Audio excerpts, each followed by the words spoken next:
Pastor Byron, and we're here in Dallas, Texas to experience the wonderment of what it is to have a serious snow downfall here, and take a look around. I'm moving too fast here. Yes, this is Dallas, Texas.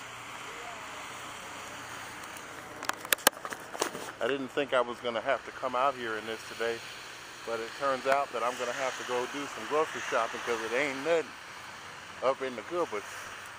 I'm like the widow woman for 2 mites. So I'm going to have to go get a little more than 2 mites. So I'm out here in the snow, just out here trying to do it. But man, I haven't seen this much snow since I left up north. It's starting to look a little bit like home. Rochester, New York, and also in Chicago, Indiana area. People running through the snow and whatnot.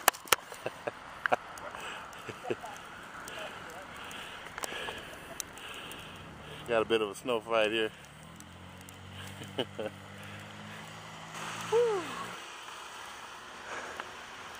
But nothing like a brisk walk in the snow. No, I can't say that I've ever seen Texas look like this.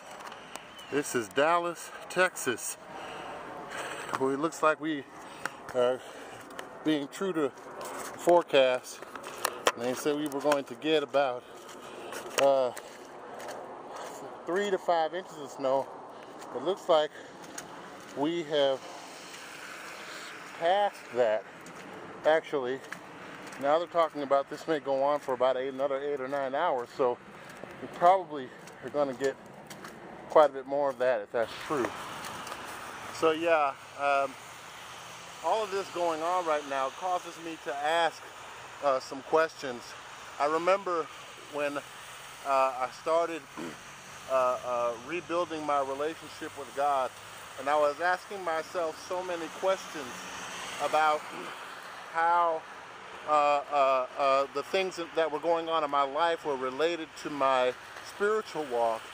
And I often had the idea that because unexpected or negative things seemed to be happening in my life, that this was related to God being angry with me or being upset with me for some reason.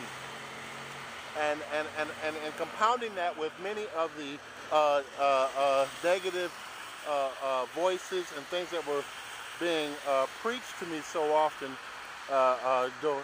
people were saying things like, well, you know, this is happening in your life because God is trying to get your attention, or God is trying to tell you something. Don't you realize that once you give up this sinful, gay lifestyle, that things will turn around in your life?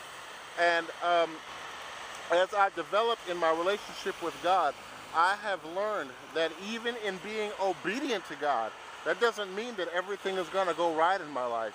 And so I want to say that to the rest of you people out there that may be having some questions about why things are happening in your life and why things seem to not be lining up, and why does it seem like I can't seem to catch a break. Some would cause you to want to believe that when things as unexpected or as unlikely as a snowstorm in Texas, or things as unexpected or unlikely or as an earthquake in Haiti, that somehow God is involved in stirring up the circumstances of your life to try to get you to be obedient.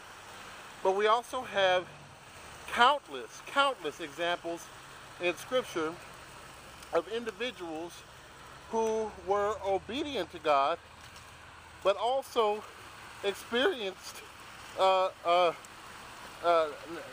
what seemed to be negative outcomes.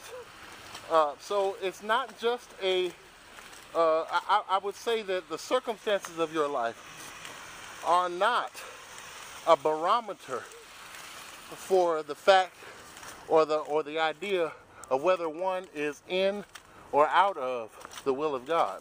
I believe that life happens. challenges happen, circumstances happen, snowstorms in the middle of Texas happen. But I think if we take the opportunity to look for God in our circumstances, look for God in our trials, in our tribulations, look for God in those circumstances of life that might otherwise cause us to get our focus off of who God is. I believe that the more that we look for God in everything, the less opportunity we will have to miss Him. So what do you think? Do you think that when seemingly negative or unexpected circumstances happen in your life, do you think that's God punishing you? Or maybe when seemingly unexpected circumstances happen in your life, do you see that as an opportunity to see God's power operating in your life? Leave your comments. Leave a video comment, subscribe. This is Pastor Byron Zealey. I'm just leaving it out there for discussion. Get at me. All right. Bye-bye.